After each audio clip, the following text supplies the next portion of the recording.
Bonsoir et bienvenue sur Time to Roll, où nous allons reprendre donc la suite et fin de notre scénario de culte Master of Revenge. Nous allons commencer par un petit résumé de la dernière fois.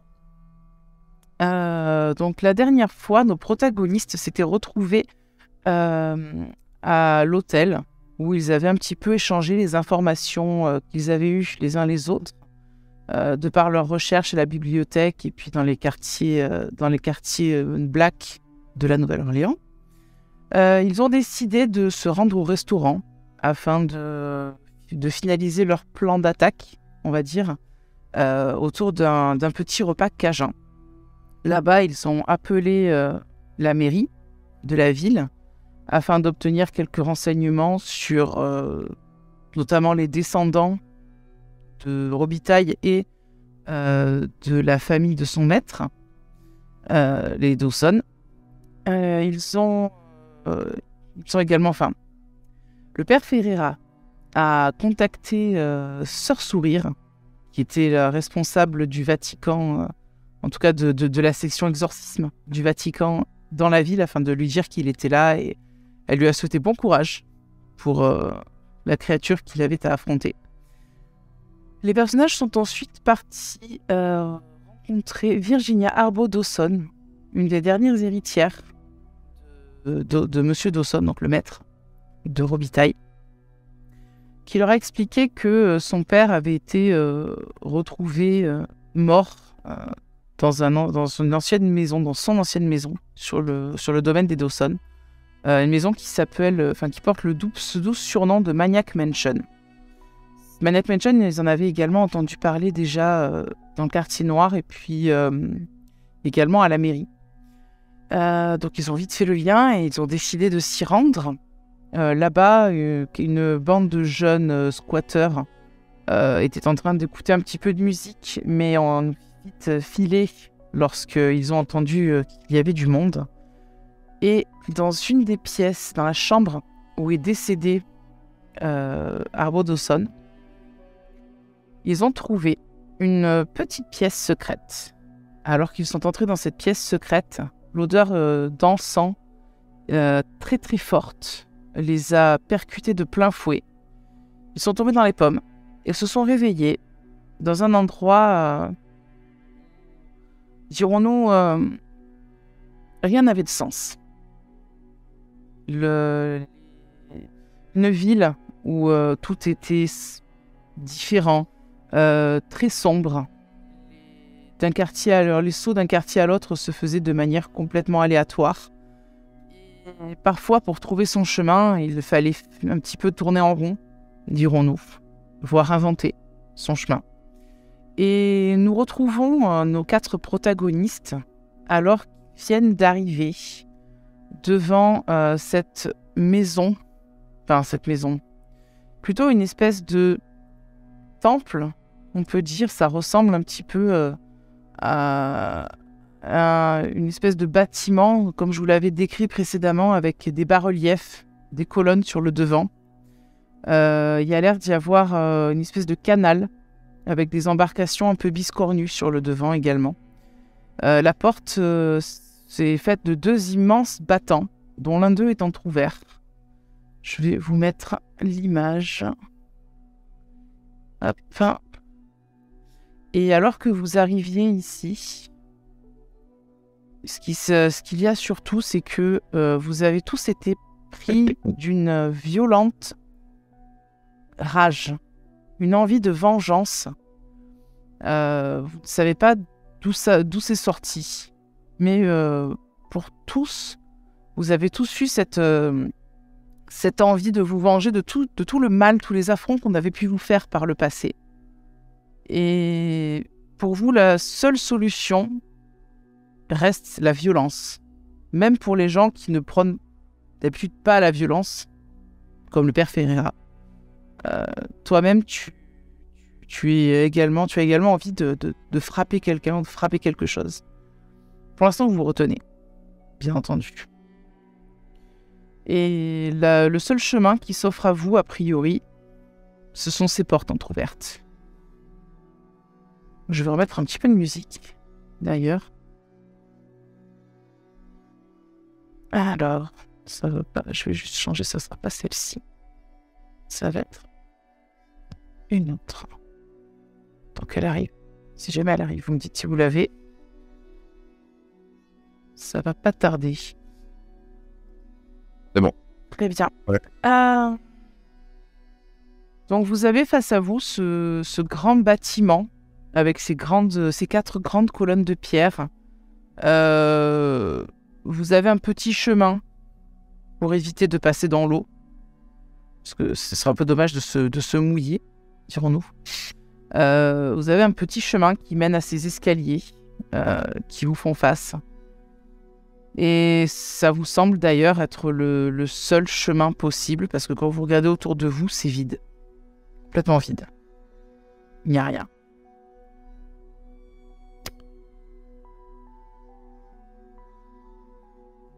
Eh bien, on va y aller. Façon, pour sa part, Daniel, pour lui, il est complètement, mais tellement convaincu d'être d'un enfer de Dante. Le coup de la petite barque et tout, pour lui, l'eau et tout, pour lui, c'est le stick. Il n'y a pas photo, quoi. Il attend juste de voir sur la silhouette de Caron, le passeur d'âme, débarquer d'un moment à l'autre. Ça se tient. Résigné, il va s'avancer vers la porte. Les autres, vous le suivez? Oui. Bah écoute, Moi, je laisse prendre l'initiative de mon côté. Ouais, moi je vais regarder autour, sécuriser toujours des vieux réflexes. Et je regarder un peu autour, à droite, à gauche, et surtout le ciel. Je me souviens avoir vu des choses étranges dans le ciel récemment. Ouais, le ciel est toujours sombre.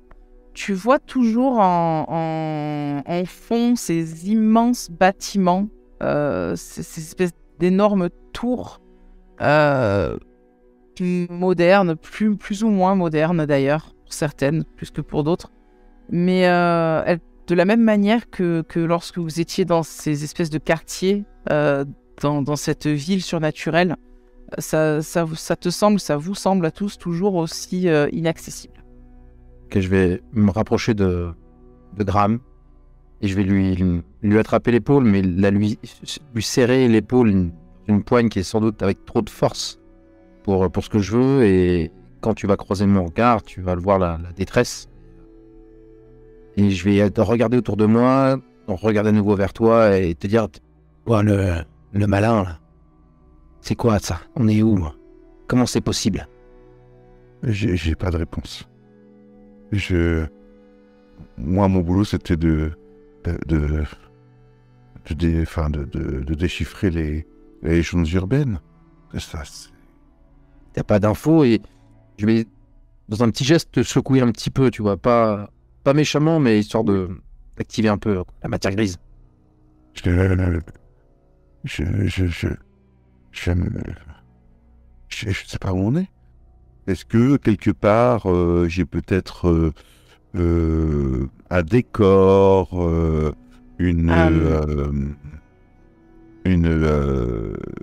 un paysage, quelque chose qui me rappelle un lointain souvenir dans des livres que j'aurais lus? Non. Non. Ça ne te passe. Cet endroit ne te parle absolument pas. Il y a vraiment rien qui aurait pu te préparer à être ici ou quoi que ce soit. Par contre, effectivement, c'est vrai que Terence, tu le serres un petit peu fort, mais même ça te met en colère en fait. C'est pas juste que tu le secoues légèrement, c'est qu'en fait tu le secoues peut-être vraiment beaucoup plus fort. Ouais, à mes yeux c'est petit, mais voilà, et à tes des yeux autres c'est petit, mais tu peux même, enfin les autres vous en rendez compte, le ton de sa voix il est vraiment beaucoup plus agressif que ce qu'il devrait être. Là, regarde là-haut, là, la fresque, là, il y a peut-être un truc à lire, là, sur les portes, il y a des dessins. Tu peux servir à quelque chose, là. Qu'est-ce que tu vois, là? Aide-nous, merde! Vous êtes tous dans un état d'agacement, d'énervement, d'envie de... Et puis faire un chemin, quoi. C'est clair?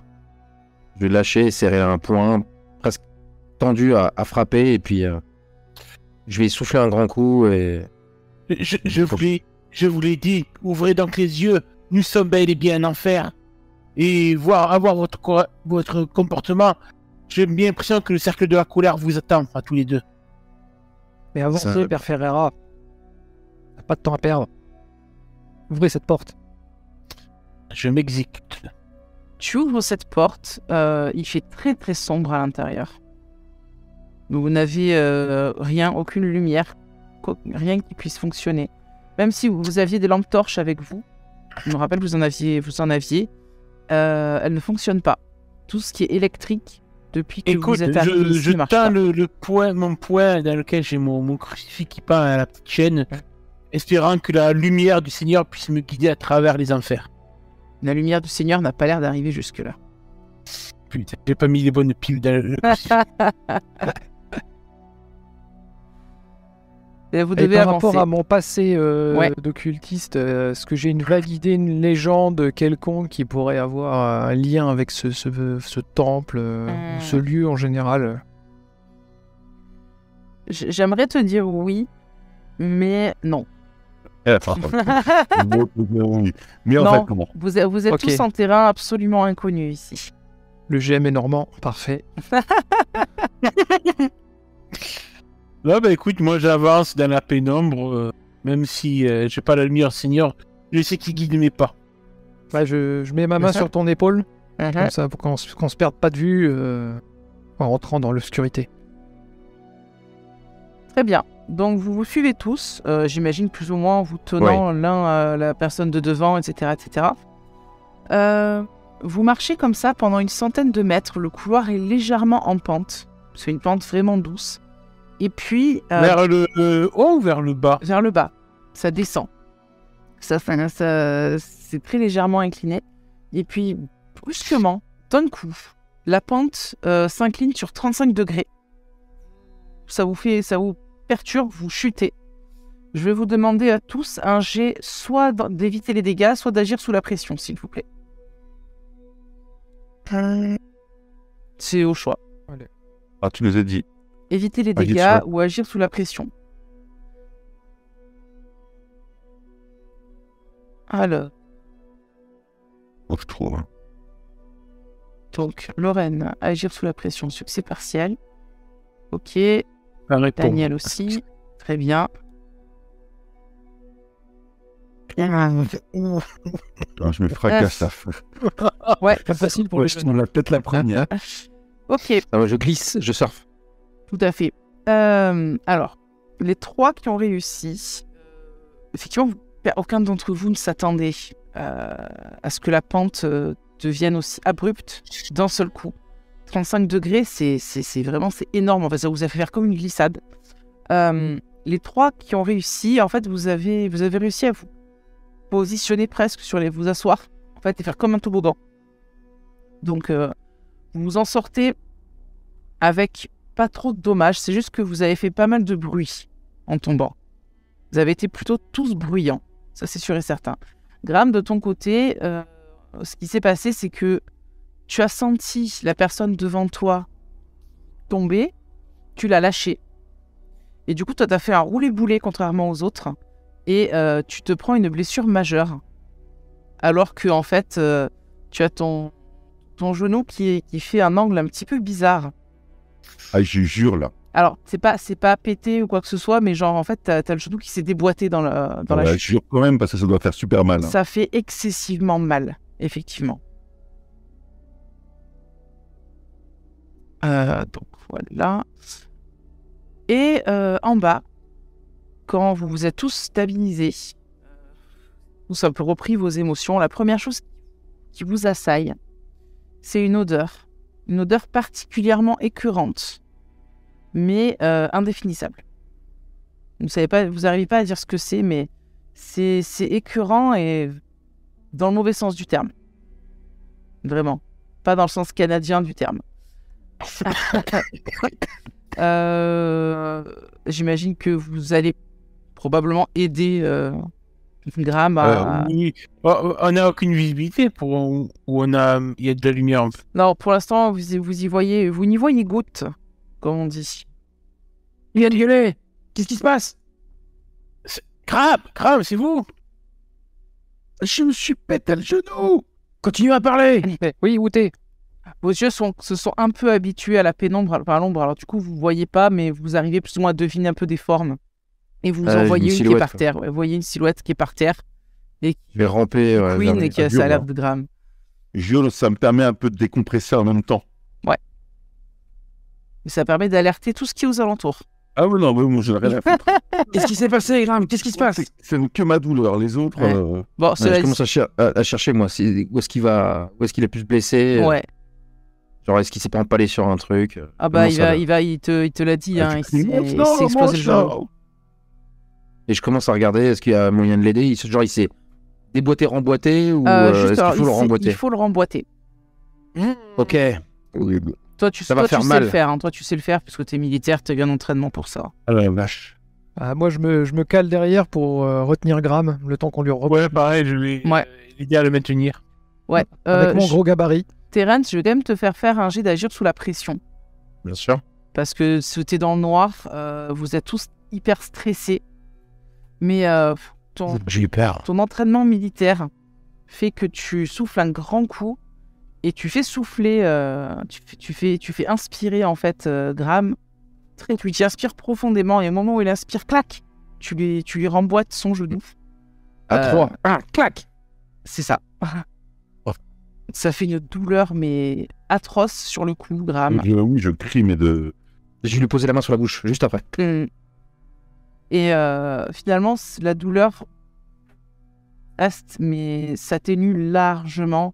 Tu vas boiter un moment, c'est sûr. C'est plus qu'un moment, à mon avis. Hein. Ouais, tu vas boiter pendant un bon moment, surtout si tu trouves rien pour t'aider à te soutenir un peu quand tu marches. Mais pour l'instant, tu as des collègues, donc ça devrait marcher, ça devrait suffire. Mais voilà, ça va être un peu compliqué pour toi pour le moment. Est-ce que intérieurement, ça m'a fait plaisir? Bah, à toi de me le dire, écoute. Je pense à ça vis-à-vis du fait qu'on est tous un peu en colère, tout ça. Est-ce que je vais pas calmer un peu ma colère face à ça? Voire avoir mal. Un petit peu. Mais intérieurement, tu te dis que pour calmer cette rage qui bouillonne en toi, cette envie cette avidité de vengeance, il faudrait tuer quelqu'un. Ok. Il n'a pas encore mérité. Il n'a pas mérité pour l'instant. C'est pas entre nous, c'est ce comportement agressif. Non, pas forcément, pas qu'entre vous. Là, vous en voulez à la terre entière. Ouais, d'accord. Oui, mais c'est pas spécifiquement dirigé l'un vers l'autre. Non, c'est juste que ça vous rend plus agressif. D'accord. Alors, que ce soit envers vous ou si vous croisez Mamie Jeannette, ça sera Mamie Jeannette qui prend, quoi. Hein. C'est pareil. Non, t'inquiète pas, Abuela, ça va. Ah bah, si elle était là, il y a des risques qu'elle prenne. Hein. Pour toutes les fois où elle t'a pas laissé lire un livre le soir, alors que tu devais t'endormir, par exemple, et ben tu vois, ça, tu l'as hyper mauvaise. La vieille pique. Qu'est-ce que tu vois avec sa pipe devant une telenovela? Donc vous reprenez votre route. Le couloir va descendre en colimaçon, en pente douce, à nouveau, sur à peu près une 30aine de mètres. Et puis il va continuer à descendre, cette fois-ci, toujours dans la même douceur, on va dire. Mais au lieu de tourner en colimaçon, vous avez l'impression d'aller tout droit, cette fois-ci. Jusqu'à ce que vous débouchiez dans une espèce de caverne aux dimensions colossales. Et l'odeur que vous aviez sentie jusqu'à présent, vous la reconnaissez à présent. C'est celle de la mort, celle de la charogne. Vous avez un petit chenal qui traverse la salle. Au centre de la salle, face à vous, il y a une espèce d'immense statue. Vous voyez seulement la taille et la tête de la statue. Et du nombril jusqu'au bout des cornes.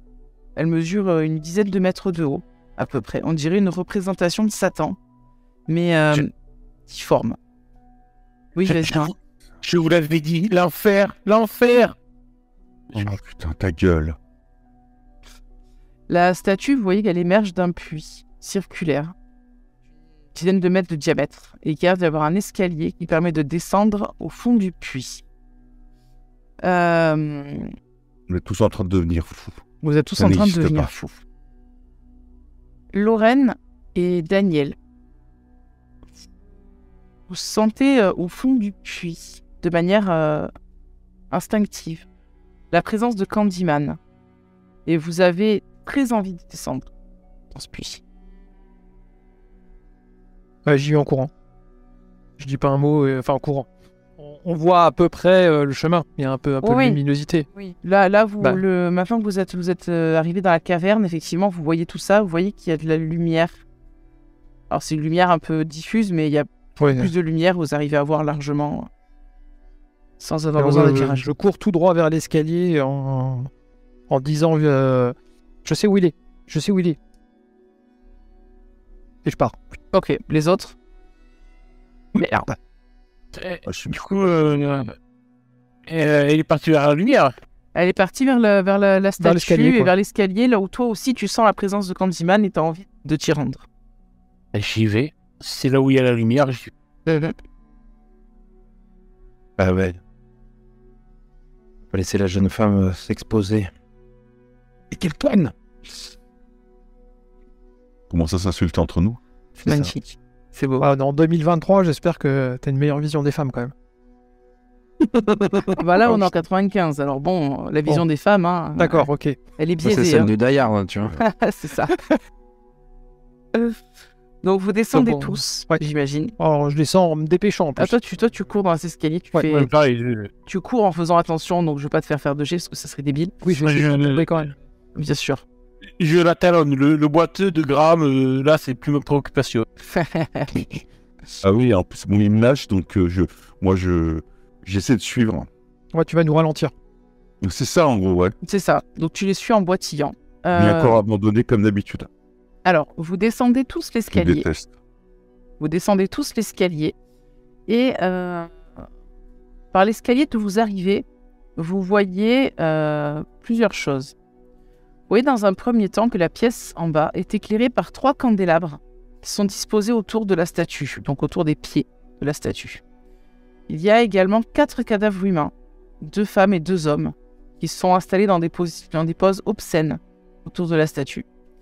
Il y en a un 5e qui, lui, est allongé contre le mur, une caisse à outils près de lui. Je vais demander à tous un jet de garder le contrôle quand vous voyez les cadavres, s'il vous plaît. Et vous allez voir autre chose après que je vous dirai. Ok. C'est bon. Regardez le Ok. contrôle.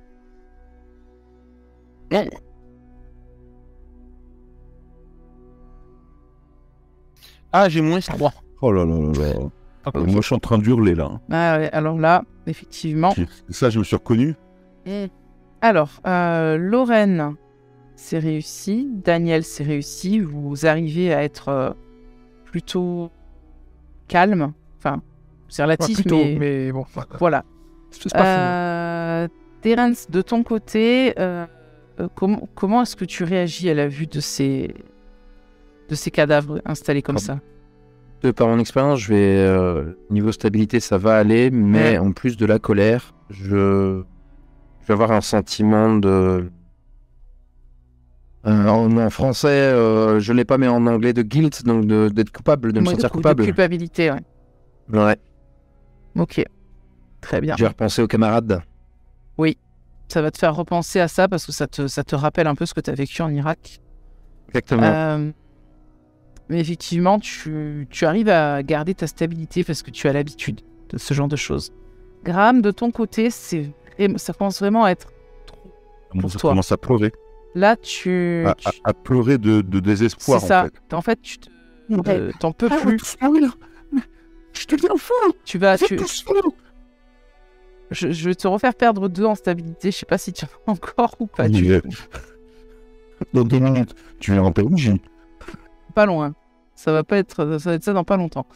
Et du coup aussi, ce que vous voyez, vous voyez 2 personnes qui se tiennent dans le fond de la salle.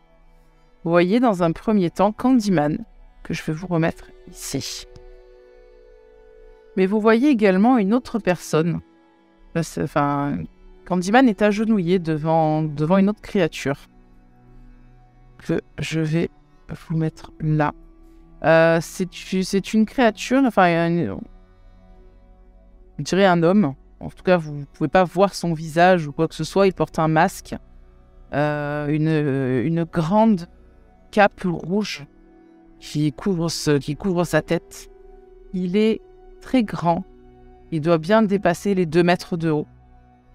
Peut-être même 2,50 m. Ça vous semble excessivement grand, d'ailleurs. Et du coup, donc, il y a Candyman qui est agenouillé devant cette personne. Et quand vous débouchez dans la salle, vous avez le noir qui se retourne vers vous, l'air surpris. Là, actuellement, il y a Candyman qui se dirige dans votre direction. Tous, attendez, je finis.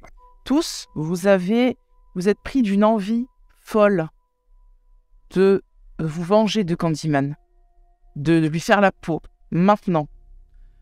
Sauf que, alors que vous commencez tous à vous préparer pour vous jeter sur Daniel Robitaille, Daniel, tu te sens possédé. Tu n'as pas de jet à faire pour ça. Enfin, normalement oui, mais là non. Tu sens qu'un esprit rentre dans ton corps. Et cet esprit, en fait, ce qui se passe, tu comprends, alors qu'il entre en toi, tu récupères tous ses souvenirs. Cet homme, il s'appelle Raymond Boudreau. C'est un antiquaire de la Nouvelle-Orléans. Il est rentré récemment en possession du tableau qui représente Caroline et qui a été peint par Robitaille de son vivant. Ouais. Boudreau est un fin connaisseur du mythe de Candyman. Il pense même savoir où est caché le fameux miroir. Dans ta tête, Daniel, tu sais que le miroir qui pourrait permettre de détruire Candyman est dans la salle consacrée à son culte dans la maison dans Maniac Mansion. A priori, c'est la créature qui est face à vous, celui qui est masqué, qui a tué Raymond Boudreau pour l'empêcher de trouver le miroir. Sa mort est assez récente, elle date de la veille a priori. Et toi, contrairement aux autres qui veulent se battre contre Candyman, toi tu n'as qu'une seule idée en tête, t'enfuir et aller détruire ce miroir. Visiblement, Candyman a la même idée que toi et veut t'en empêcher. Bien, je vais piquer un des plus beaux sprints de ma vie. Essayer de remonter les escaliers par lesquels on est descendu. Très bien. Les autres, vous faites quoi ? Donc nous, on a une folle envie de tuer Candyman. Vous avez une folle envie de tuer Candyman. Le problème, c'est que là, Candyman, il est en train de se diriger vers vous. Vous le voyez qui suit du regard, en fait. Daniel qui est déjà en train de remonter. Et vous avez cette autre créature avance également. On dirait qu'il flotte un peu au-dessus du sol, d'ailleurs, quand il avance. On ressent rien en particulier. Vous ressentez... vous avez surtout cette envie de vous venger de Candyman parce que lui vous a presque attaqué. Il a attaqué en tout cas quelqu'un que vous connaissiez, deux personnes devant vous, et il vous a fait accuser de meurtre. Mais l'autre, vous ressentez de la peur parce que vous n'arrivez pas à savoir exactement, mais vous avez cette espèce d'aura effrayante autour de lui. Et en même temps, vous avez qu'une envie, c'est de faire couler le sang. Pour Terence, c'est sûr que je lui saute dessus. Moi aussi, mais est-ce qu'on est armé ? Oui. Enfin, est-ce qu'il nous reste quelque chose comme arme ou comme, je sais pas moi, bâton ou chose comme ça ? Non. Non, pas, je veux dire, une fois qu'on est rentré dans ce monde-là, parce que moi j'avais une bouteille vide. Tu l'as gardée. Ah, bon, oui, voilà. Oui. Alors, ce que vous aviez quand vous êtes arrivé dans ce monde, vous l'avez toujours. C'est juste que tout ce qui était électronique ne marche plus. D'accord. Donc là, je sors ma bouteille vide, je la casse par terre et je fonce sur Candyman pour lui mettre un coup d'estoc avec cette bouteille. Ok, très bien. Tu te jettes sur Candyman. Les autres, vous faites quoi ? Tout bon, avec les poings. Tu fais pareil avec les poings. Ok. Ah ouais. Oui, écoute, je me ruse sur lui avec mes poings, pas en clopinant, mais Ok, tu te rues en clopinant, donc tu essayes en tout cas de te ruer dessus. Très bien. Eh ben, écoutez, on va commencer du coup par Lorraine. Lorraine, tu peux me faire ton jet de d'attaque. Je sais plus avec quoi c'est du coup. Engager le combat, peut-être. Engager le combat, oui. Allez. Tout à fait. Ah. Marche pas très bien. Non, tu te jettes sur Candyman, mais ton attaque est tellement téléphonée qu'en fait, il te voit venir à des kilomètres et il a juste à faire quelques pas sur le côté pour t'éviter. Et c'est à ce moment-là, en fait, que va arriver sur lui Terence. Donc pareil dans un cri un peu animal. De le frapper. Est-ce que j'ai trouvé quelque chose pour m'aider comme béquille Non. à Non, part t'as pas eu le temps de trouver quelque chose. On va juste finir Terence et après on passe à toi. Donc Terence, succès partiel. Ok. Donc Terence, tu parviens effectivement à le frapper. Tu lui mets un énorme crochet du droit dans la mâchoire. Le truc, c'est que tu vois en fait que Candyman attendait presque ton coup, comme s'il avait accepté de le subir pour mieux t'attaquer à son tour. Et du coup, de son côté, ce qu'il va faire, c'est que en fait, c'est tout bête, mais tu l'as blessé, tu lui as entaillé la joue. Et tu vois que de sa joue commence à sortir de sa joue blessée du sang, en fait, commence à émerger des abeilles. Ah. Et tu vois qu'il y a plusieurs abeilles qui viennent dans ta direction et qui commencent à te piquer.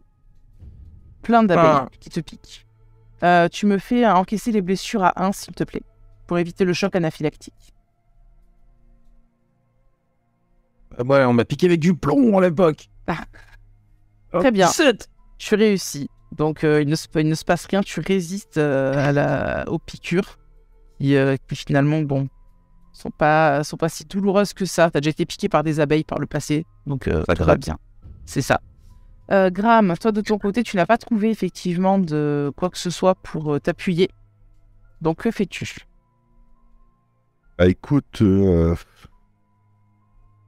j'essaie de me ruer sur lui avec l'énergie du désespoir. J'irai pas jusqu'à lui mettre un coup de genou, hein. Et je vais essayer de le frapper de mes frêles poings d'étudiant. Vas-y. Je n'y arrive pas. Tac. Engager le combat. Ok, succès partiel, très bien. Ben écoute, tu parviens à lui mettre un coup également. Toi, ton coup, en revanche, il ne l'attendait pas. Et du coup, en fait, ce qui va se passer, c'est qu'il va se retourner vers toi et par réflexe, en fait, il va te mettre un coup de crochet. D'accord. Que tu peux essayer d'encaisser également. Du coup, en faisant encaisser les blessures à 2. 2. Ouais.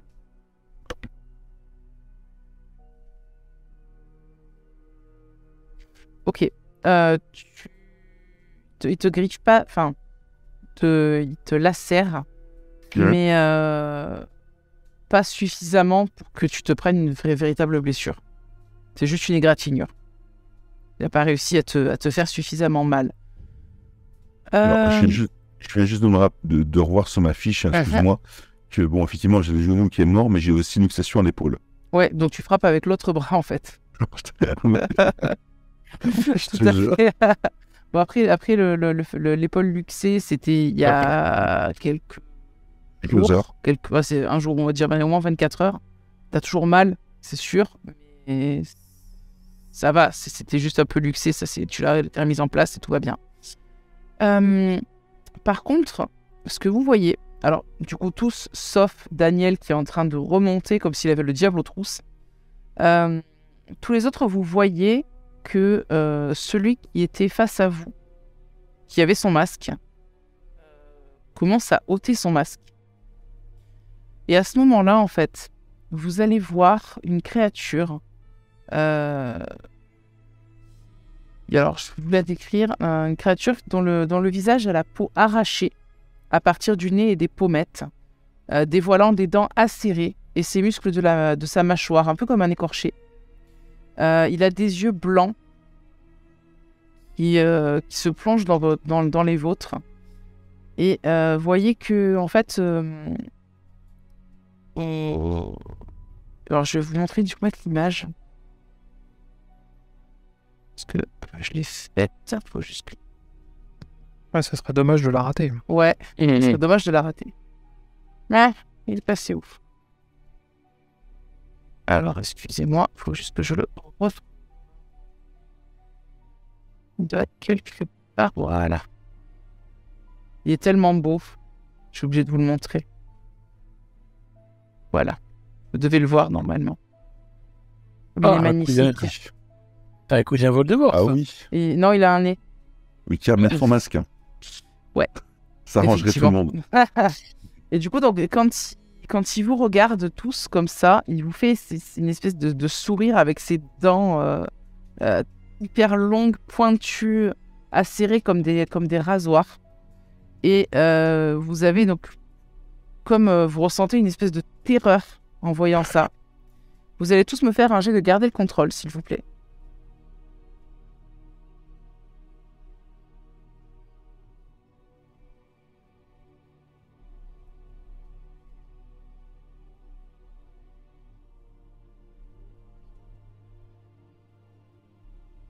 Et crame, très bien. Donc, du coup, Lorraine, quand tu vois ça, qu'est-ce qui se passe dans ta tête? Ah, là, je vois, même si j'ai l'habitude des choses occultes, là j'ai vraiment peur. T'as jamais vu quelque chose comme ça, en effet. Voilà, là, ça dépasse vraiment tout ce que j'ai pu imaginer, voir, penser, tout. Et là, je suis vraiment, vraiment, vraiment effrayé, quoi. Ouais. Donc, tu vas me perdre un point en stabilité, s'il te plaît. Effectivement, j'imagine que tu vas même peut-être pousser un cri de terreur. Ah bah oui. En voyant ça. Et du coup, je me concentre plus du tout sur le Candyman. Voilà, ouais. Presque mon envie de me battre, c'est de me venger, même c'est effacé face à une telle terreur, quoi. Effectivement, tu résistes à l'envie de fuir. Vous résistez tous à l'envie de fuir, mais c'est vraiment pas loin, quoi. Vous saviez que si vous aviez pas réussi à garder le contrôle, la première chose que vous auriez fait, c'est de vous barrer. Très vite, très loin. Terence, tu réagis comment quand tu vois ça? Je vais devenir obsédé. Ok, de quelle manière? Pour moi, c'est le boss de notre ennemi là, de Candyman. Tiens. Et du coup, ça va m'obséder, quoi. Ça va vraiment je ne veux plus avoir que ça en tête, quoi. Ok, du coup, tu vas essayer de te concentrer sur lui plus que sur Candyman, c'est ça? Ouais, exactement. Très bien. Et toi, Graham? Moi, je pense que c'est une vision qui va me traumatiser, en fait. Je vais être complètement... ça va me créer une sorte de phobie sur les blessures du visage. Je pense que j'ai vraiment du mal à encaisser cette vision. Ouais, je pense que du coup, tu seras hanté par l'expérience plus tard. C'est ça. Tout à fait. Ça va rester à vie, en fait. Ce genre de choses. Et du coup, Candyman, quant à lui, ce qu'il va faire, c'est que il va cibler Terence, parce que c'est le premier à avoir réussi à le toucher. Tu vois que il va pointer sa main en fait dans ta direction, sa paume ouverte, et il va faire un geste comme s'il te saisissait alors que t'es pas portant. T'es un peu reculé après avoir porté ton coup, tu vois. Tu vas te sentir comme agrippé, mais par rien du tout. Et il va d'un coup bouger la main et te propulser à travers la pièce. Tu me fais un petit jet de éviter les dégâts à 2, s'il te plaît. Enfin, encaisser les blessures, pardon, à 2.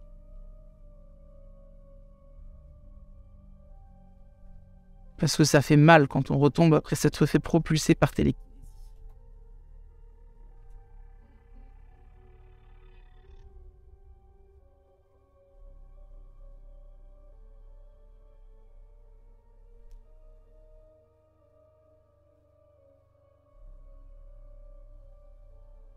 Terence. Ouais, j'essaie de retrouver. Ah. Voilà. Je me suis dit, mince, Tu peux il m'entend me plus. rappeler l'action? L'action, c'est encaisser les dégâts. À 2. J'avais perdu ma fiche de perso. Il n'y a pas de Out. souci.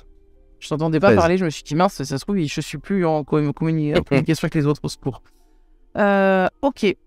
Tu t'en sors à peu près correctement. En fait, ce qui se passe, c'est que tu vas retomber plus ou moins sur la tête. Mais tu prends pas aussi cher que ce que tu aurais pensé parce que tu as eu ce réflexe de te rouler un petit peu, de rentrer un peu la tête dans les épaules. Donc du coup, tu vas être sonné pendant quelques secondes où tu vas pas pouvoir agir, on va dire. Donc je passe mon. Donc tu Génial. vas passer ta prochaine action en fait à reprendre tes esprits. Ok. On va dire.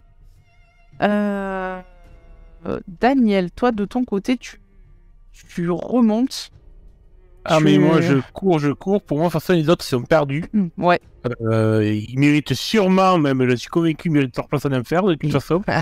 Surtout Terence, vu la gueule qu'il a. Ouais. Et du coup, pour moi, leur âme est déjà perdue de toute façon. Je cours, il y a. Très bien. Et tu cours, mais tu sais pas en même temps si c'est toi qui cours ou si c'est ce Raymond Boudreau qui te fait courir parce qu'il est toujours en toi et tu le sens. D'accord. Bien, écoute, étant donné que visiblement ça a l'air d'être un esprit assez, même si pour moi ce terme est encore bizarre, mais positif peut-être, je me laisse guider, mais pas par lui. Ok. Donc, de toute façon, je suis dans le labyrinthe des enfers, il y a peut-être une issue vers le ciel. Pour le moment, effectivement, tu vas courir encore un moment parce que si tu dois te retaper tout le chemin que tu as fait jusqu'à présent, ça va être long. Donc là, pour l'instant, je considère que tu es encore en train de courir. Tu es arrivé au niveau on va dire de la pente en colimaçon. Tu es en train de monter. Du coup, Lorraine et Graham, que faites-vous pendant que Terence, vous voyez qu'il est encore la tête à moi, il est encore sonné, il bouge pas trop pour le moment. Bonne question. Moi, je suis toujours à côté de Candyman. Ouais, t'es à côté de Candyman et tu vois qu'il s'est tourné vers toi, mais il a l'air de pas vraiment te regarder. Il regarde plus Graham qui est juste derrière toi, enfin un peu sur le côté. Moi, je cherche à le frapper. Je tente de remettre un coup. Ouais.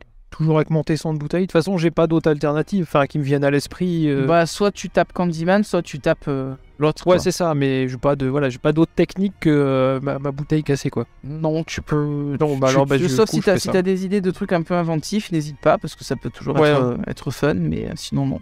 Bah, tu peux taper Non, avec ta bah là, bouteille. de manière pas forcément précise, un peu frénétique, un peu dans la terreur. Oui, je me doute. Bah, je te laisse refaire un jet. Hop.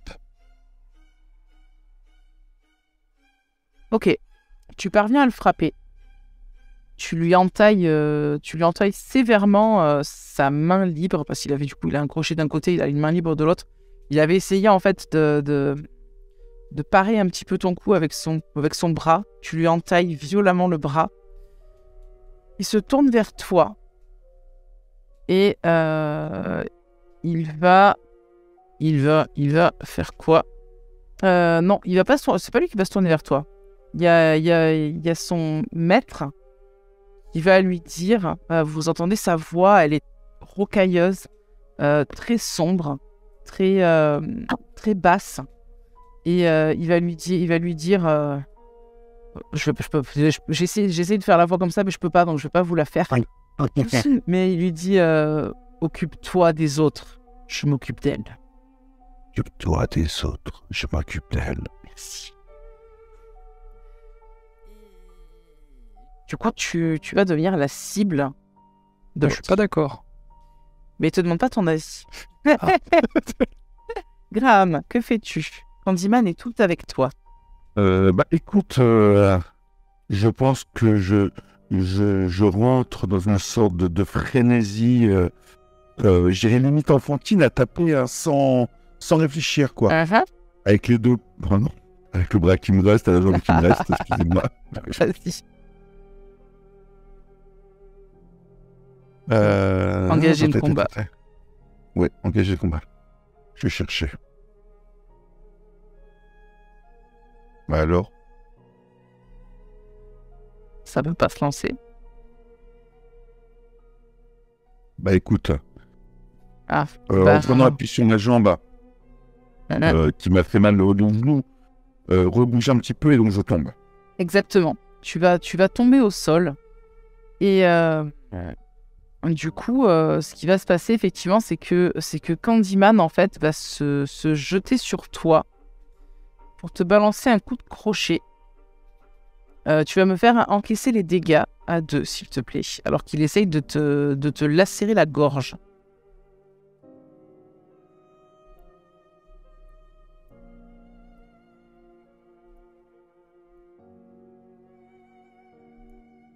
Ok. Eh ben, c'est encore un échec. Hein.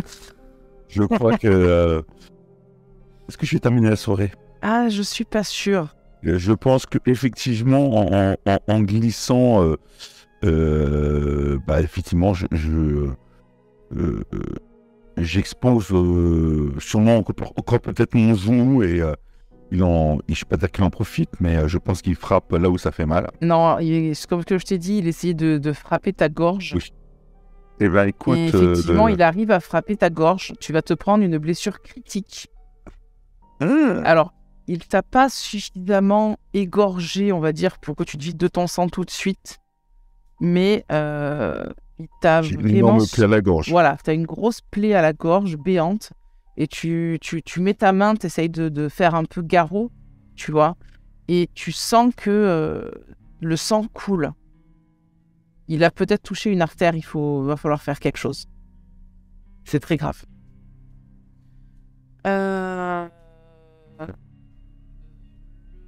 Boss, on va l'appeler comme ça parce que vous ne connaissez pas son nom. Le seul qui pourrait connaître son nom, il est en train de fuir. Lui, ce qu'il va faire, c'est que... alors, je ne vous ai pas totalement tout décrit. En fait, vous voyez que dans une main, il sort un fouet. Et son autre main, en fait, elle est percée d'énormes et très longues aiguilles.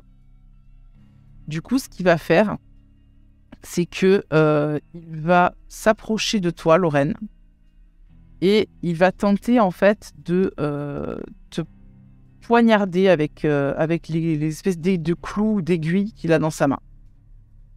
Tu me fais un jet de encaisser les dégâts à 1, s'il te plaît. Encaisser les blessures. Je vais arriver à le dire correctement un jour, ce truc.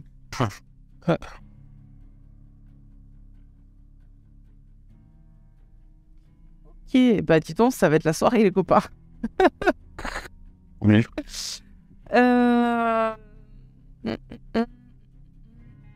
Tu vas te prendre une blessure critique également. Tu vois qu'en fait, il te plante ça dans la joue, comme s'il te mettait une gifle, en fait. Et du coup, il te plante ces clous aiguilles dans la joue. En fait, ça te poignarde la joue, ça te la lacère en même temps.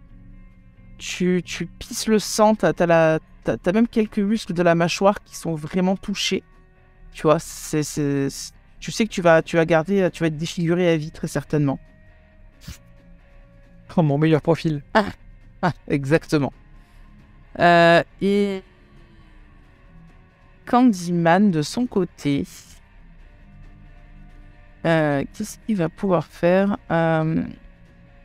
Il va s'approcher de Terence, profitant que tu es un petit peu... Non, je suis confus, il est sur Graham.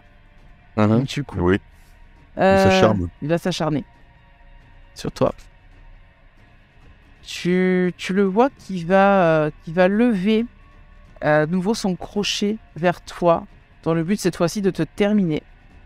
Bah, écoute, avec une main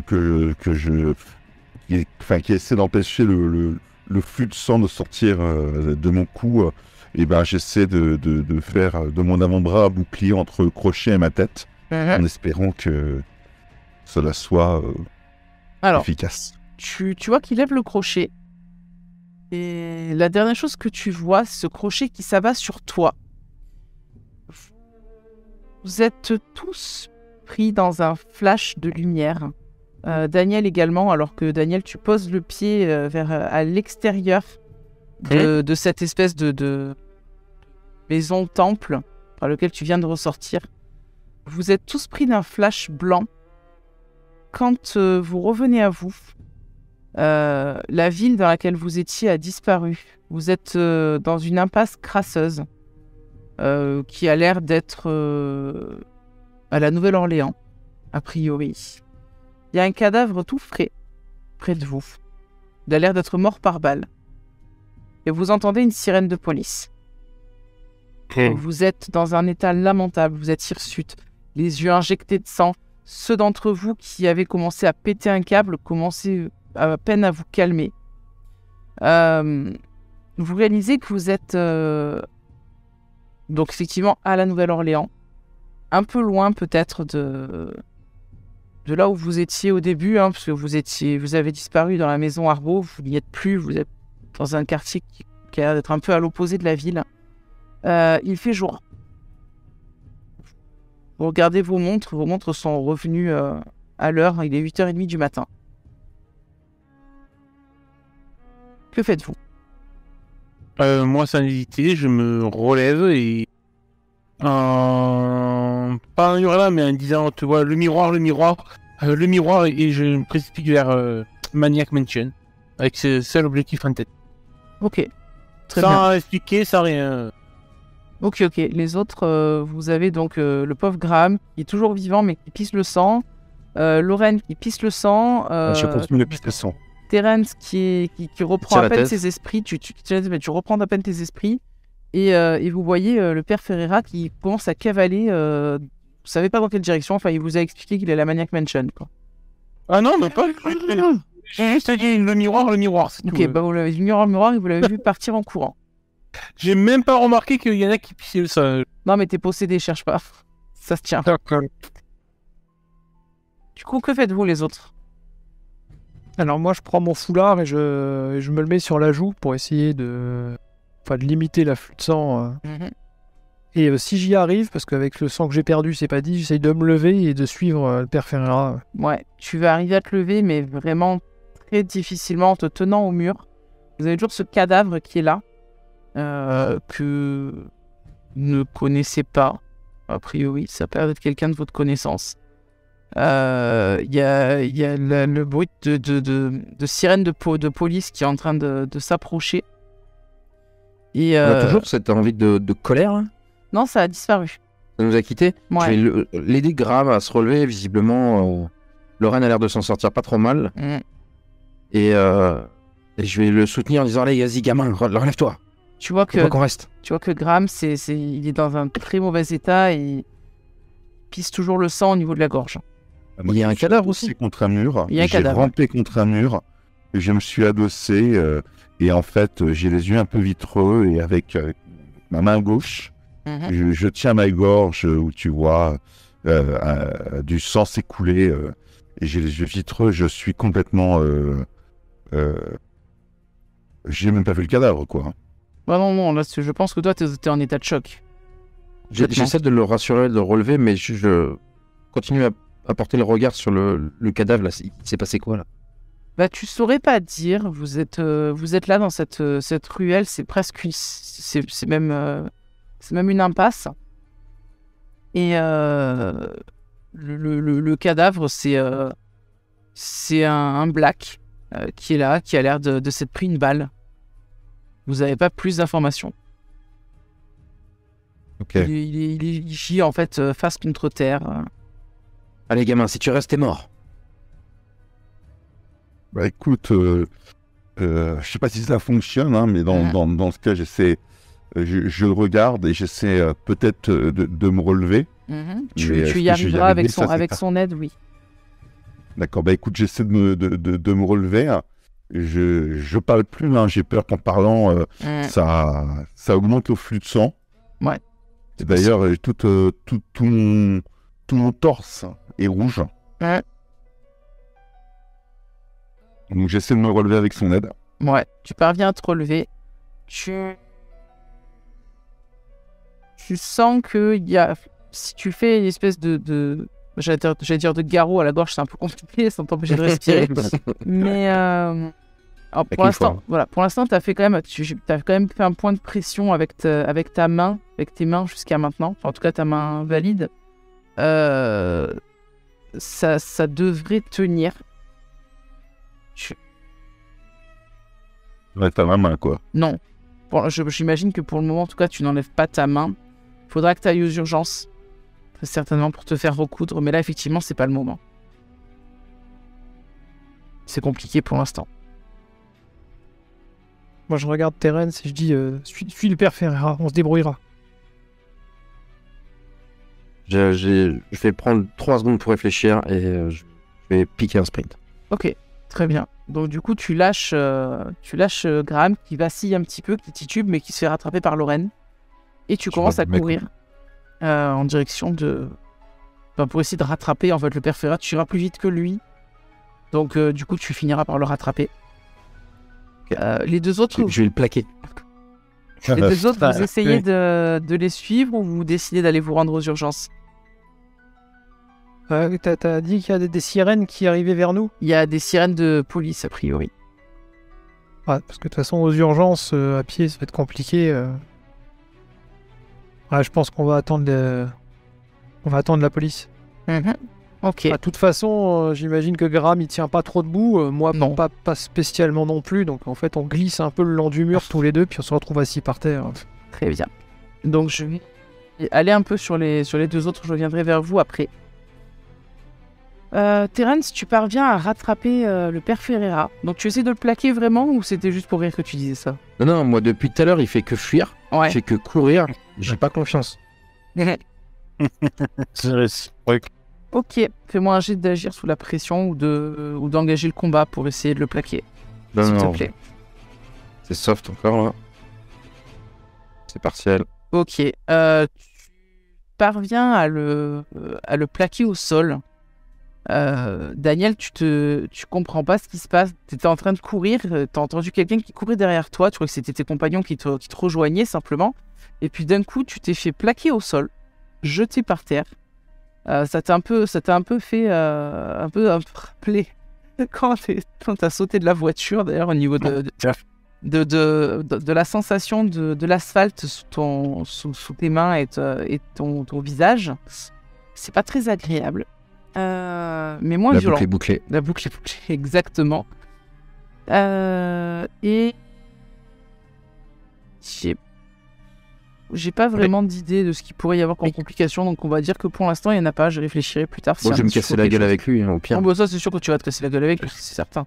Vous allez rouler boulet, de toute façon, pendant quelques secondes. Et je vais lâcher des sales petites merdes. Cours comme un rat tout le temps.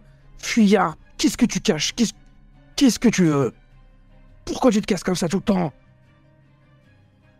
Je cherche pas à comprendre. On est en pleine rue, on est comment? Ah là, vous êtes au milieu de la rue. Il y a des gens qui sont revenus, qui sont sortis pour aller chercher leurs donuts du matin. Ils sont en train de vous regarder là. Qu'est-ce qu'ils foutent ceux-là? Bah écoute, j'essaye de lui foutre des grosses ruettes pour me dépêtrer. En lui disant que votre âme est damnée, retourne en enfer. Pauvre fou, faut qu'il aille briser ses miroirs. Ok, bah tu me fais un jet d'engager le combat si tu essayes de te libérer de son étreinte. S'il te plaît.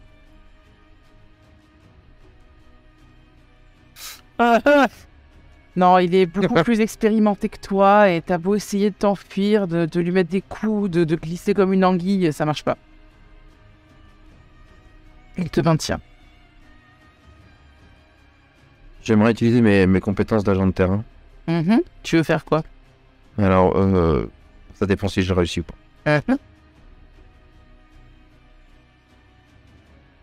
Alors, agent de terrain, succès. Donc, vous avez 3 atouts utilisés n'importe quand durant la scène. Planquez-vous. Clé de bras, des armes. Bon, il a des armes, il a pas d'armes. Ou armes non, mais clé de bras, c'est exactement ce que je voulais. Il m'en fallait très bien. Eh ben, écoute, donc, je vais lui faire une clé de bras, le plaquer au sol et, comme n'importe quel flic américain violent, lui écraser la tête plus que de raison sur... sur le sol, Très bien. avec le genou posé, et puis... Si tu... Réponds, bordel, arrête de parler n'importe comment. Arrête tes conneries de cato, là. Qu'est-ce que tu cherches? Pourquoi tu te barres tout le temps, là? C'est le miroir, pauvre crétin, c'est le miroir, il faut le briser. Quel miroir? Dieu de la maison. Je réfléchis, Uh-huh. et je vais commencer à doucement relâcher ma prise. Ouais, oui, parce que tu te rappelles qu'il avait été question à un moment donné du miroir de Caroline, Oui, oui. mais Il a été gardé, tout vous ça. saviez pas où il était. Et a priori, Daniel le sait. Tu l'as vu? Non, mais je sais qu'il est là-bas. Ah, mais Je me libère. Je me libère. Je te libère, je te laisse rouler sur le sol, sur le dos, et je me redresse et je te domine. Eh ben, on y va. Bouge-toi le cul. je reprends ma course. Ok. Donc du coup, vous courez tous les deux. Pendant ce temps-là, Lorraine et Graham, vous avez la police qui est en train d'arriver. Une voiture de police qui est là, avec deux agents, deux hommes qui ressemblent un peu à Laurel et Hardy d'ailleurs. Hein. T'en as un qui est grand, mince, et l'autre qui est petit et rond. Et qui sortent de la voiture. Ils s'approchent un peu, ils ont sorti leurs flingues. Ils vous pointent un petit peu en voyant la scène. Parce que du coup, il y a vous qui êtes en sang. Il y a ce cadavre qui a une balle dans la tête. Ils sont là en mode... bougez pas. Qu'est-ce qui se passe? Qu'est-ce qui s'est passé ici? Appelez l'ambulance. Appelez une ambulance. Il va mourir. Il y en a Alors, un... je lui montre la. Oui, la bah, il gorge, y en a un en où ça- voyant votre état, en fait, il va prendre l'espèce de talkie-walkie qu'il a au niveau du torse et il va dire Centrale, ouais, ramenez une ambulance au coin de machin et de trucs, de noms de rue random. Ouais, il y a un mort et deux blessés graves a priori. Il y en a un, il a l'air d'avoir été égorgé. Faites vite avant qu'il se vide de son sang là. Et pendant qu'il y a un des deux agents, en fait, celui qui a parlé, qui a demandé les renforts, il va examiner le cadavre. L'autre vient vous voir, voit que vous êtes dans un état pitoyable. En fait, il va ranger son arme. Et expliquez-moi ce qui vous est arrivé là. Par vous, madame, parce que lui, il a pas l'air d'être en état de parler. Je ne sais pas. Je ne sais pas quoi dire. Des monstres. Des monstres qui nous ont frappés. Enfin, c'est une histoire de gang qui a mal tourné. Vous faites partie d'un gang. Lui, il faisait partie d'un Non, gang des aussi. monstres. Des vrais monstres. Puis elle a un regard très perturbé, très terrifié. Vous avez pris du LSD, madame? Non, je crois pas. Et puis vraiment, une paralysie. Il va sortir une petite lampe torche, tu sais. Et Ouais. il va l'allumer, la pointer vers tes yeux. Il va dire regardez-moi, s'il vous plaît. Je vérifie vos pupilles. Alors j'essaye de le regarder. J'essaye de faire ce qu'il me dit en fait. Alors, si j'y arrive. oui, on va dire que tu as les pupilles qui sont pas autant dilatées que si tu avais pris de la drogue. Elles sont légèrement dilatées, mais plus par la terreur, en fait. Tu vois ce que je veux dire? Oui. Et du coup, il va dire bon, on verra avec l'hosto ce qu'ils en disent, hein, mais Mais vite, il se vide de son sang. ouais, il va se retourner vers son collègue et lui dire mais laisse l'autre là, il est mort, occupe-toi de celui qui est encore en vie là, aide-le, fais-lui un point de compression le temps que l'ambulance arrive. Et vous entendez assez loin pour l'instant le bruit de l'ambulance qui est en train d'arriver. On va repartir sur Daniel et Terence. Daniel et Terence courez longtemps parce que vous vous rendez compte finalement que vous avez été assez loin de la maison des Harbeaux. Vous êtes à peu près 2 heures à pied en marchant. Donc une bonne heure et demie si vous faites que de la course tout le long. Et je pense pas que vous allez pouvoir réussir dans votre état. Bien, ouais. Vous pouvez, vous avez du sang peut-être un peu sur vous, etc. Mais vous pouvez prendre le bus. Il y a 45 minutes de bus.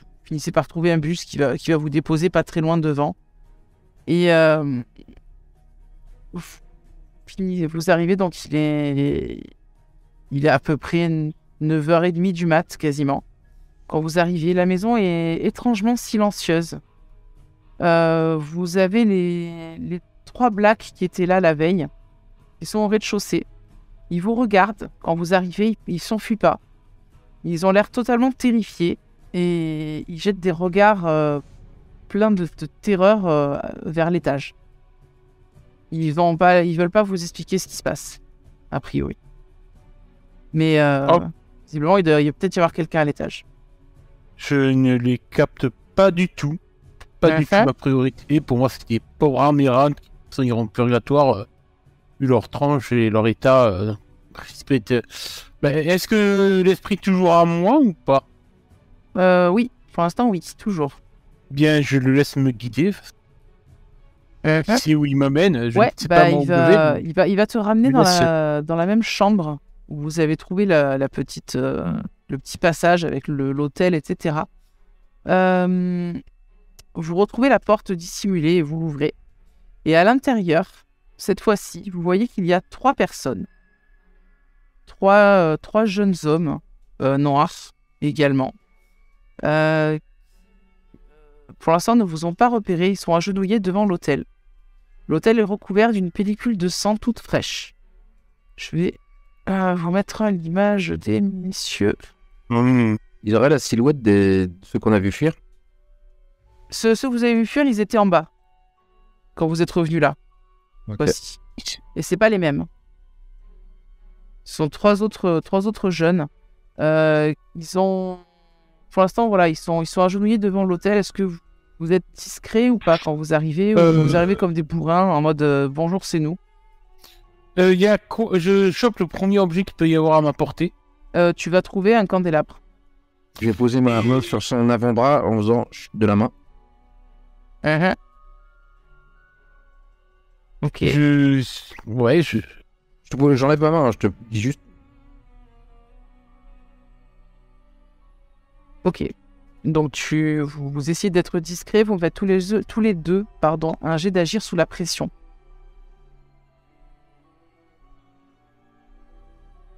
Restez discret. Très bien. Donc c'est réussi pour Daniel. Terence, tu réussis à être discret. Pour le moment, par contre, bon, contrairement à Daniel qui a eu le temps de prendre une arme, toi, enfin, une espèce d'arme. Toi, t'as pas d'arme. Tu vois qu'il y a un autre chandelier enfin, une espèce de petit candélabre, quoi, qui pourrait te servir d'arme si jamais tu veux assommer, essayer d'assommer un dégât. Mais par contre, tu sais que tu pourras pas être discret quand tu le récupères. Ok. Donc que faites-vous pour l'instant? Ils ont l'air de faire quoi? Tu disais devant un hôtel? Ils sont devant l'hôtel qui était dédié à Candyman, que vous aviez à peine eu le temps d'apercevoir avant de sombrer dans l'autre monde. Là, cette fois-ci, vous n'apparaissez pas dans l'autre monde, hein, vous restez sur le plan matériel, on va dire. Ils ont l'air d'être en train de prier. Je sais pas trop. Vous voyez en tout cas qu'il y a du sang frais qui recouvre l'autel et qui coule un petit peu le long de la pierre. Et ils ont l'air d'être tous les 3 en train de prier, effectivement. J'essaye, bon, il va peut-être pas comprendre, mais avec des gestes militaires, de lui dire, on tente quoi? On essaye de les attaquer? Ah, mais moi, si tu relasses, je ne serais-ce que d'un peu la pression sur mon bras. Ah non, mais je l'ai relâché, c'est juste pour faire du calme, quoi. Donc oui, t'es libre de tes mouvements. Je vais, avec une fureur vengeresse, je me mets à hurler et j'abattrai alors le bras d'une terrible colère et d'une vengeance furieuse et effrayante. Et je fous un coup de candélabre sur un des premiers mecs qui prient. Je vais en profiter pour les choper l'autre, hein, de toute façon. Comme l'autre candélabre, et puis go. Ok, très bien. Eh ben écoute, Daniel, fais-moi ton jet d'engager le combat. Ouais, avec, tu vois, derrière moi, il y a la silhouette d'un black qui récite Ézéchiel. Vas-y. Attends. Est-ce que j'ai ma fenêtre pop-up qui ne marche plus? Voilà. Je n'arrive plus à y aller. Tu peux le faire pour moi. Ça m'arrangerait. Là, j'ai frisé. Ouais, attends. J'ouvre ta fiche. Père Daniel Ferreira. Alors, je vais le faire pour toi, mais si ça rate, ce sera pas de ma faute. Hein. Je tiens à le dire. Mais oui, t'inquiète pas, je me vengerai pas. Non, pas du tout. Il t'en voudra toute sa vie, c'est tout. C'est un échec. Voilà. Ah, tiens, beau. C'est un échec. Un bel échec. Ah. Je sens que ça va couper la connexion. Mais non. Ah, tu crois que tu vas être coupé? Ouais, si vous m'entendez pas, ce sera normal. Ok. Dans tous les cas, effectivement, tu rates. Tu tentes d'abattre ton petit chandelier sur le crâne d'un des hommes, mais comme tu as hurlé comme un taré, ben, en fait, il t'a entendu. Du coup, il s'est retourné vers toi. Il a les yeux rouges. Ils se retournent tous, en fait, les uns après les autres. Ils ont l'air complètement frénétiques. Ils vont se relever en vous chargeant. De ton côté, du coup, en fait, celui que tu as essayé d'attaquer va se relever dans le même mouvement, en fait, se jeter sur toi. Et il va t'envoyer au sol et tu vas rouler au sol avec lui. Terence, de ton côté, tu récupères Dans la foulée, un candélabre. Comment? Tu récupères l'autre chandelier, du coup. Et Ouais, tu le chandelier. Et j'aimerais relancer encore un agent de terrain, histoire de mettre les chances de mon côté. Absolument, Et pouvoir vas-y. gérer la situation. Vas-y. Deux atouts à utiliser pendant la scène. Ouais. Est-ce qu'ils ont l'air d'être armés? Ils ont l'air de commencer à sortir des couteaux. Bon, j'aimerais utiliser mon chandelier, utiliser mon premier atout en arme improvisée. Ouais, très bien. Ça sera une attaque létale, corps à corps. Ok. Au plaisir. Absolument. Et effectivement, tu lui s'y attendais pas du tout. En fait, tu lui fais un superbe swing de ton chandelier dans la tête. Tu le chopes à la tempe. Il y a un sale crack que tu connais bien parce que c'est pas la première fois que tu tues quelqu'un. Oui. Et tu sens qu'il est mort sur le coup. À ce Je moment-là. sais pas si tu m'autorises à mettre un deuxième. Vas-y, dis-moi. Sinon, j'utilise mon deuxième atout pour faire un deuxième, et puis après, je recule en voyant le dernier. Alors, dis-moi ce que tu veux faire, parce que en fait, le fait qu'il soit mort, ça va déclencher un truc. Mais dis-moi ce que tu veux faire. Je te dis Ok, si ça marche moi, ou je pas. pars pour mettre un coup de chandelier au deuxième. Je profite que le père ait posé la situation telle que là, ils sont focus sur lui. Ouais. J'en abats un, puis j'enchaîne direct avec le deuxième, et après, je temporise pour voir ce qui se passe avec le troisième. Ok. Donc, du coup, tu tues le premier. Au moment où tu tues le premier, tu commences à lever en fait ton chandelier pour frapper le second. Et là, ce qui se passe, c'est que il y a comme une espèce de... Comment dire ça de twist de la réalité, on va dire. Merde. Comme une distorsion. Voilà, je cherchais le mot, je l'ai trouvé. Une distorsion qui se forme. Vous étiez dans cette petite salle d'un coup, sans comprendre ce qui se passe. Vous vous retrouvez dans la salle de la statue du démon. Tu sais où tu es. Tu reconnais la pièce. Tu poursuis ton mouvement. Tu tues sur le coup un deuxième black. Le troisième, celui qui était au final, qui s'était jeté sur le père Ferreira, semble complètement désorienté. Il se recule un peu, il va se mettre en PLS dans un coin, sans comprendre ce qui se passe. Daniel, toi, de ton côté, tu sais où t'es. Tu reconnais la salle également.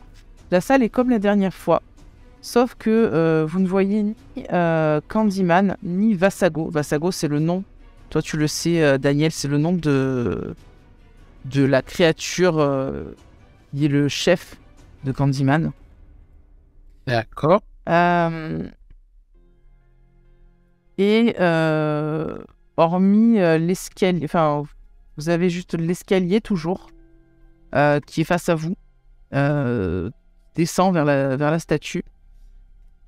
Non, qui remonte du coup parce que vous êtes en bas. Donc l'escalier qui remonte vers le haut et vous avez un couloir également qui est très sombre. Les parois de ce couloir sont peintes en noir. C'est la seule autre issue. Il n'était pas là-bas, ce couloir. Vous ne l'aviez pas vu précédemment.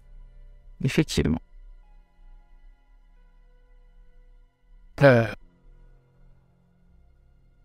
Je me tourne vers Terence. Mais ce qui se passe, Ferreira?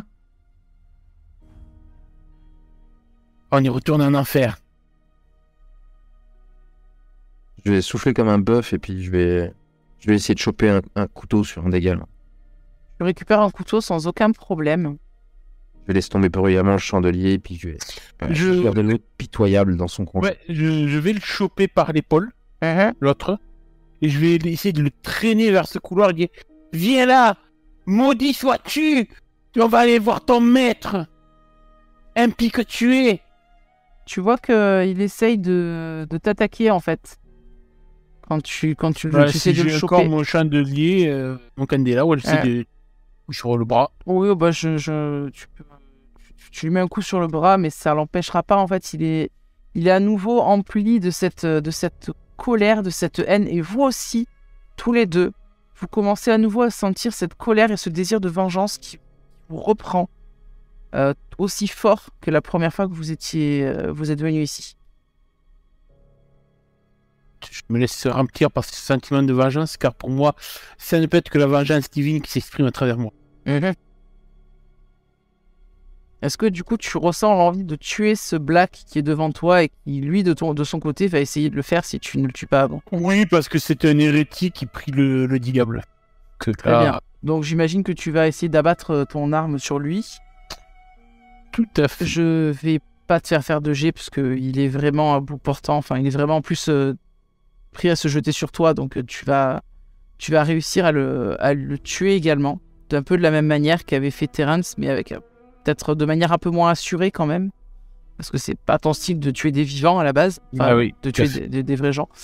Et puis vous vous retrouvez là tous les deux face à ce couloir sombre qui semble être la seule issue possible autre que le chemin que vous avez déjà fréquenté et vous savez qu'il ne mène à rien.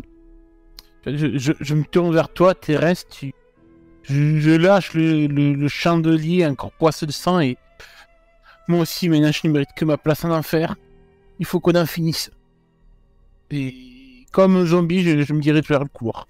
Très bien. Lorraine et Graham, de votre côté, vous avez l'ambulance qui arrive et vous allez être pris en main par les autorités et par les secours. Tu vas être rapidement... Enfin, ils vont rapidement te recoudre, Graham, de manière peut-être un peu... au moins pour empêcher que ta blessure te fasse perdre trop de sang. Et une fois que tu seras à l'hôpital, ils vont te recoudre ça plus proprement, ils vont faire des perfusions, etc. Lorraine, de ton côté, pareil, tu vas être également avec les secours, et puis vous allez être du coup séparés un petit peu parce que Graham va vraiment partir en urgence intensive parce que c'est beaucoup plus grave que ce que toi tu as. Et je suis désolé, mais pour vous, il va pas se passer grand-chose pour le moment. Donc, Pour moi, on peut se reposer un peu. voilà. Est-ce que Graham va finir dans la même chambre que le professeur? Non, parce Mais ça qu'ils était sont pas pas la dans la même même ville, ville, déjà. Pas la même ville, mais Eh oui. Oui. Ça aurait été mais rigolo. il y aura peut-être le même tableau dans la chambre. Je peux plus parler. Peut-être. Non, tu pourras parler parce qu'en fait, il a pas touché tes cordes vocales. Ni ta trachée. Il a vraiment plus entaillé. Alors, il t'a bien lacéré, mais qu'en fait, quand tu vas ressortir de la salle d'opération, il y a un médecin qui va t'expliquer qu'en fait, tu as plus été touché au niveau de l'aorte et que c'est pas le devant, c'est vraiment le côté du cou D'accord. qui a été entaillé. Donc, du coup, tu peux parler, il n'y a pas de souci. Voilà, c'est juste que là, pour l'instant, tu as des points, il va falloir faire attention, quoi. À pas te les arracher. Mais du coup, pour l'instant, je vais me concentrer un petit peu sur les deux autres. Je suis désolé. Aussi. Ouais, pas de souci. Je reviendrai vers vous un petit peu plus tard. Daniel et Terence, vous engagez dans ce couloir.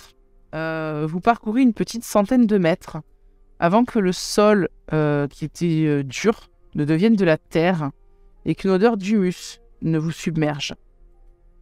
Vous avez le sol du couloir qui remonte faiblement sur une cinquantaine de mètres. Et à un moment donné, vous avez Vassago qui surgit devant vous. Vous ne savez pas pourquoi, comment il arrive là, mais il y avait l'air d'y avoir une espèce de petit passage. Vous ne savez pas trop. Il arrive devant vous. Et vous sentez, il irradie de lui une espèce d'onde de désespoir. Et vous allez me faire un jet de garder le contrôle alors que vous commencez à sentir l'envie de poursuivre Candyman et tout ça qui commence à disparaître petit à petit. Terence, tu te dis, franchement, c'est perdu d'avance, vous avez tous les deux, on va crever, quoi. On va très certainement crever en y allant. Merde. Est-ce que ça vaut vraiment le coup de faire ça? À votre avis, est-ce que ça vaut vraiment le coup d'y aller? Franchement. Bah moi pour non. Daniel, c'est un peu différent pour lui. Parce que lui, il n'a pas envie de continuer, mais il a toujours cet esprit qui le pousse plus ou moins à continuer. Et toi, Terence, franchement, ça vaut vraiment pas la peine. Autant essayer de trouver un moyen de repartir et de survivre à tout ça. On est d'accord. Oui, d'accord. Je commence à faire des pas en arrière. Daniel, tu vois que Terence commence à repartir. Il y a Vassago qui est toujours là. Qui voit que toi, tu hésites. Parce que quelque part, oui, tu te dis, Terence a raison, ça sert à quoi qu'on y aille? Finalement, moi, j'ai pas envie de m'enfoncer encore plus en enfer. Je veux retourner voir les telenovelas avec mon abuela. C'est tellement plus intéressant. Mais tu as toujours l'esprit de Raymond Boudreau qui te dit, mais non, mais il faut y aller. Il faut qu'on s'occupe de récupérer le miroir et de le détruire. Ça, c'est pour nous empêcher de détruire le miroir qu'ils font ça. On avance. Et malgré toi, tu ordonnes à tes jambes de reculer, mais tu vois que tes jambes, elles continuent à avancer. Écoute, je vais me laisser emporter par les pas et je vais hurler un Vade Retro Satanas très puissamment en me fonçant tout droit, mais quitte à percuter le démon qui est en face de moi. Et... Ok. Attends, c'est moi qui ai lancé un truc, je voulais juste regarder ce que ça faisait en fait. J'ai mis script. J'allais dire, essaye de faire un jet d'exorciste. Pour voir. Puisque ton Vade Retro Satanas est extrêmement puissant. C'est un succès partiel. Très bien. Alors, tu vois effectivement, c'est pas comme d'habitude. D'habitude, quand tu exorcises une entité, celle-ci disparaît généralement en hurlant. Là, tu vois Vassago qui n'a toujours pas son masque parce qu'il a décidé de vous foutre la trouille jusqu'au bout. Tu le vois qui sourit et qui disparaît dans les ombres. Il recule, sans te quitter du regard, toujours tourné vers toi. Il recule et il disparaît dans les ombres. Tu peux passer. Terence, tu vois la créature qui disparaît, l'envie de fuir disparaît également.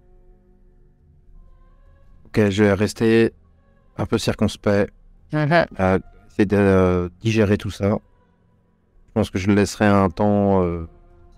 Ferrara décide de partir, prendre ce recoin. Voilà, laisser un peu de temps et le suivre. Très bien. Quand même, j'aurais, malgré ma folie qui commence à me tarauder, je me retournerai un petit peu vers Thérèse et te dis, voir un fils, la foi, le pouvoir de la foi, avec ce qui pourrait sembler comme un sourire d'encouragement. Absolument. Moi, il y aura juste la peur dans le regard. Du coup, on prend de la stabilité à moins ou pas avec Non. notre échec? Ah, si. Non. Vous avez plus ou moins réussi Je ne vais pas vous faire perdre de stabilité, parce que franchement, vous n'en avez déjà pas beaucoup. Donc, on va dire que vous commencez à vous habituer un petit peu à tous ces trucs-là. Mais vous risquez d'en reperdre plus tard quand même, faut pas déconner. Parvenez du coup à avancer à nouveau. Vous montez encore une bonne 50aine de mètres. Les parois du couloir deviennent de la terre à leur tour.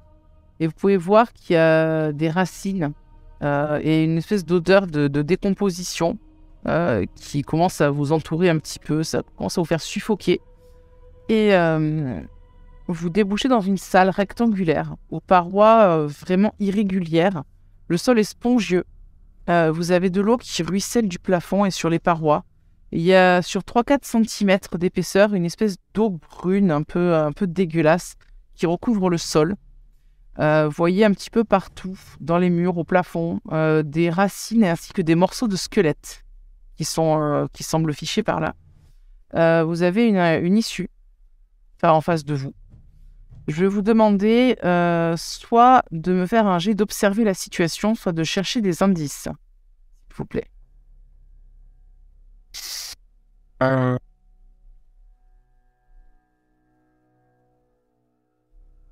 J'ai 2. Observer la situation ou bien chercher Merci. des indices. Ouais.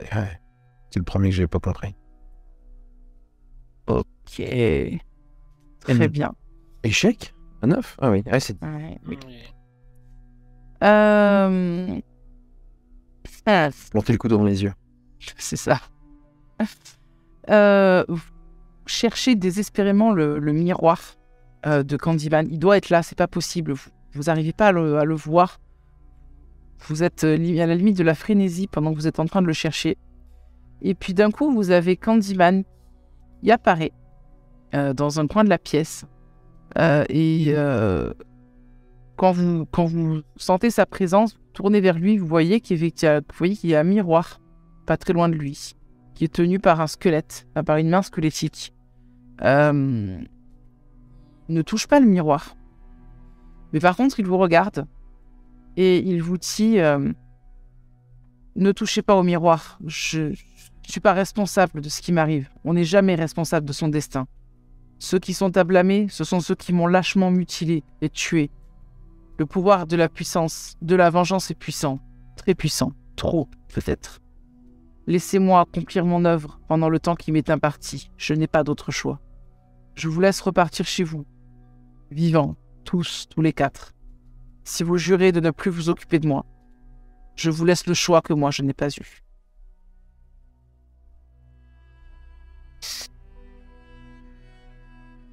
Alors, que choisissez-vous ? En votre âme et conscience, vous avez donc soit l'option de vous battre contre Candyman et de détruire son miroir, ou bien vous avez le choix de le laisser continuer ce qu'il fait, et en échange, il vous laissera tous en vie et ne s'attaquera plus jamais à vous. Bien sûr. Je me tourne vers Thérèse. Jamais, il ne faut pas qu'il avec les démons. Occupez-vous de lui, je m'occupe de ce miroir. Je te regarde et je laisse tomber le couteau. Donc toi, tu laisses Candyman On est faire. assez là. Faut que ça s'arrête tant qu'on peut. Je préfère le croire. Ah non, je ne croirai aucun démon. Je ne renserai pas mes croyances et je me jette sur le miroir. Coûte que coûte. Très bien.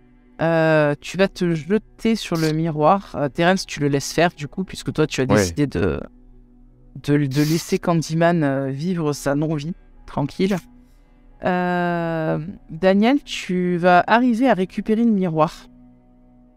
Tu vois qu'il ne fait pas il ne fait aucun geste pour t'en empêcher. Il n'a pas l'air de pouvoir le saisir lui non plus, le miroir.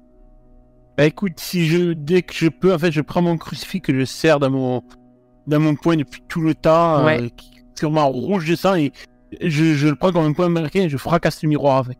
Très bien. Au moment où tu fracasses le miroir, tu as les yeux de Candyman qui se révulsent au moment où l'objet se brise. Et il crie « Non !» Son image, qui était reflétée par le verre, semble elle aussi se briser. En gros, t'as l'impression, il est face à toi et t'as l'impression qu'il se brise en milliers d'éclats de verre. Il y a du sang et des centaines d'abeilles qui sont projetées dans la salle et sur vous deux. Vous faites tous les deux un jet de garder le contrôle, s'il vous plaît. Alors que les abeilles retombent mortes sur le sol, l'image de Candyman se conserve sur les bris de verre. L'odeur de pourriture est tenace et insoutenable. Vous êtes tous les deux traumatisés. Daniel, tu es traumatisé à vie. Vraiment. Toute cette histoire t'a choqué pour toujours. Tu vas perdre 4 points de stabilité. D'accord.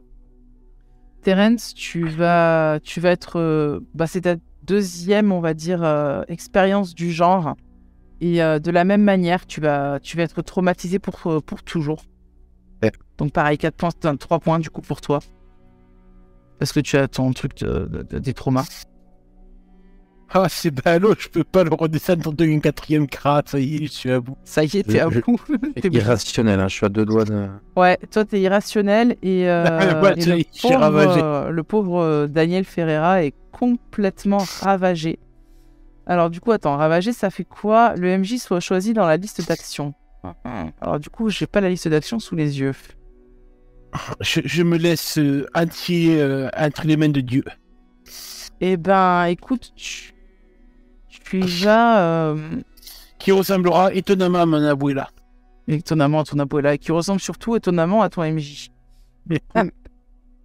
Daniel, une fois que ça s'est passé, ce qui se passe pour toi, c'est que tu tombes sur les fesses, au sol, assis. Tu le regardes dans le vague. Quelque chose dans ton esprit semble s'être brisé. Peut-être pour un temps, peut-être de manière définitive. Terence, tu vas essayer de le secouer un petit peu. Tu vois qu'il est sans réaction. Ok. Tu vas simplement le faire se relever et puis tu vois qu'il va te suivre. Mais il tient pour l'instant plus du légume. Il va juste marcher. Il ne va pas dire un mot. Il va pas te contredire. Il ne contredira peut-être plus jamais personne d'ailleurs. Et vous allez prendre en fait la seule issue qui vous reste, qui était en face de là où vous êtes arrivé. Déboucher après une bonne centaine de mètres de montée dans un cimetière, dans une tombe. Vous êtes dans un état physique, mental, déplorable, lamentable. Et vous vous rendez compte que vous êtes dans le cimetière Saint-Louis, non loin de la tombe de Daniel Robitaille. Quelques semaines plus tard, je vais arrêter la musique, déjà dans un premier temps. Quelques semaines plus tard, vous êtes tous plus ou moins chez vous. Lorraine, tu es chez toi. Graham, tu es encore à l'hôpital parce que tu es à l'hôpital pour faire quelques tests afin de vérifier que tout va bien suite à ce qui s'est passé à ta blessure. Terence, tu es rentré chez toi également. Daniel, de ton côté... Tombé dans l'alcool. Ouais, totalement. Bien comme il faut. Daniel, de ton côté, toi, tu es aux hospices dans l'asile psychiatrique de Notre-Dame de la Pitié, où tu as été pris en charge parce que tu es devenu complètement fou. Tu alternes entre les phases catatoniques, tu ne bouges pas, tu ne parles pas, il faut presque te nourrir par intraveineuse, et les phases de délire total, de délire de persécution, où tu cries que un homme masqué avec un masque d'or et d'une capuche rouge vient et te torture. Essaye de t'emmener avec lui. Est-ce que c'est simplement des hallucinations? Est-ce que c'est réel? Personne ne peut le dire pour le moment. En tout cas, vous êtes tous actuellement soit devant la télévision, soit à la radio. et vous entendez un flash info. Suite à de nouveaux indices, dont une bande vidéo, les 4 présumés meurtriers de l'inspecteur Ron Adams de la police de Boston, ainsi que du professeur Eggleston, sont libres de toute accusation. Néanmoins, l'agent Julia Andretti souhaite les voir pour clarifier la situation. Et c'est la fin de notre partie. Ben, c'était bien. Eh ben, tout est bien qui finit mal. Tout est bien qui finit mal. Like a girl style. Je vais arrêter l'enregistrement. Je vais dire merci à tous ceux qui ont suivi nos aventures en vidéo. Du coup, merci à vous. Et puis, on va faire un petit débriefing hors caméra pour tout le monde.